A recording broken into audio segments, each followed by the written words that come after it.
মানুষ আসলে তো সবসময় পরিকল্পনা করে কাজ করে, কিন্তু যদি কখনো মাইন্ড ক্যাপসিফাই করে যায় তাইলে তো আসলে কিছু করার থাকে না। ইতিহাসে অনেক ঘটনা আছে, বড় বড় রাজা বাদশাহ। আমি তো সেখানে খুব সামান্য মানুষ। কোনো একটা অফিসের কাজে ধরেন এমন একটা ফ্যাক্টরিতে আসছেন যে ফ্যাক্টরি থেকে আপনার গন্তব্যে যেতে আধা ঘন্টার রাস্তা এখন 6 ঘন্টা লাগবে। একটা রাস্তা বৃহত্তর যানজট উন্নয়ন প্রকল্পে, আরেকটা রাস্তা হচ্ছে 1 কিলোমিটার রাস্তা খানাখন্দে, মাঝে মাঝে অটো উল্টায়া যায়, সেখানে তো সম্ভাবনা থাকে যে নিজের গাড়ির উপরে অটো পড়ে কিনা। আরেকটা রাস্তা আছে সেটা আবার 20 কিলোমিটার রাস্তায় যাওয়ার জন্য প্রায় 80 কিলোমিটার রাস্তা ঘুরতে হবে। তো বিকল্প হিসাবে দেখি আশপাশে কথা বললাম যে এই স্থান থেকে উত্তরাতে যাওয়ার কোনো রাস্তা আছে কিনা। ছোট্ট একটা রাস্তার খোঁজ পাওয়া গেল। এটা খুবই আনন্দময় একটা রাস্তা, নৌকা নদীপথের রাস্তা।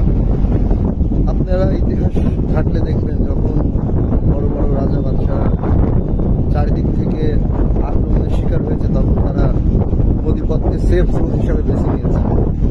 আমাকেও আসলে আজকে এই নদীপথের রাস্তাটাকে সেফ জোন হিসাবে বেছে নিতে হলো সময় স্বল্পতার কারণে, কিন্তু এটা মারাত্মক একটা অনুভূতি। যারা আপনারা হয়তো বা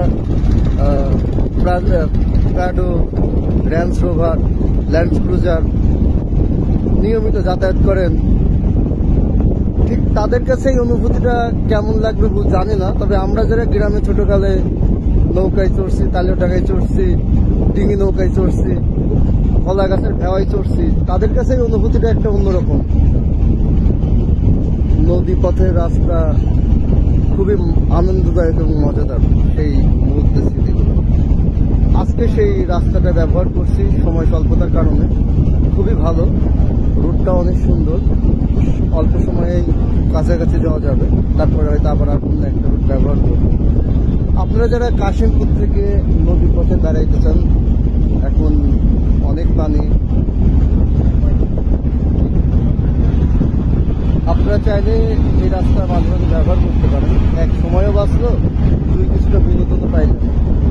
দেখুন আকাশের অবস্থা কি, পানিও এখন থই থই চারিদিকে, উতলা পানি। মাঝে মাঝে কিছু মানুষকে দেখবেন মাছ শিকার করতে, যা আমার খুবই পছন্দের একটা কাজ। চারিদিকে উঁচু উঁচু দালান কোঠা, মাঝখানে নদীর রাস্তা। এটা আসলে সুইজারল্যান্ডে বা ইউরোপের কান্ট্রিগুলোতে দেখা যায়, বাংলাদেশে এরকম রাস্তা দেখা পাওয়া খুবই দুষ্কর। তারপরেও যেহেতু আমরা দেখা পেয়েছি এরকম রাস্তা, মজা পেয়েছি। রাস্তাটা অনেক